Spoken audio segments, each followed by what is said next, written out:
FCRA foreign contribution regulation act कहलाता है। ठीक है, क्या कहलाता है? Foreign contribution regulation act. ये सबसे पहले बना था 1976 में दोस्तों।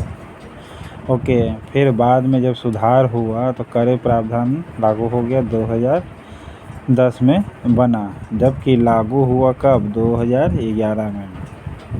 ओके, बना 10 में FCRA नए सुधार करके और लागू हुआ 2011 में, लेकिन सबसे पहले मूल रूप से बोलेगा तो 1976 में बोलना है। ओके, अब डाउरी प्रोहिबिशन एक्ट कब बना था? 1961 में बना था। ओके, डाउरी प्रोहिबिशन एक्ट कब बना था? 1961 में बना था। ओके, इसके सेक्शन 3 में दंड का प्रावधान है, जबकि सेक्शन 4 में विज्ञापन जो दिया जाता है लेना देने का, ठीक है, डाउरी को लेकर के, उस पर रोक है। ओके, सेक्शन 4 में। और 3 में क्या है? दंड के बारे में बताया गया है। CRPC के 498A में दिया हुआ है उत्पीड़न के बारे में।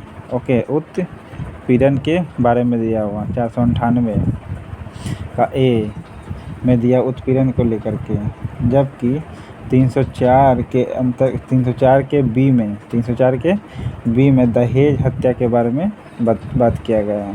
ओके, दहेज हत्या के बारे में बात किया गया है।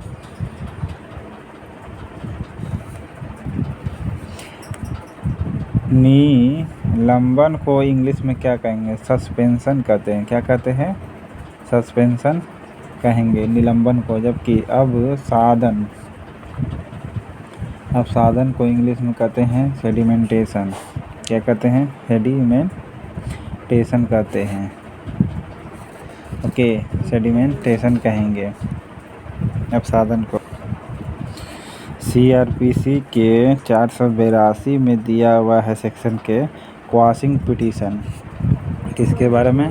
क्वाशिंग पिटीशन के बारे में दिया हुआ। जबकि BNSS के बारे में बात करिएगा तो ये 528, इसका उल्टा कर दीजिए, 528 में क्वाशिंग के बारे में बात किया गया है। ठीक है, यज्ञोपवीत का मतलब क्या होता है? ज्ञान प्राकृतिक संख्या का वर्गों का योग अगर जोड़िएगा यानी स्क्वायर, तो क्या होता है? फार्मूला n+1 2n+1/6 प्राकृतिक संख्याओं के वर्गों का योग होता है।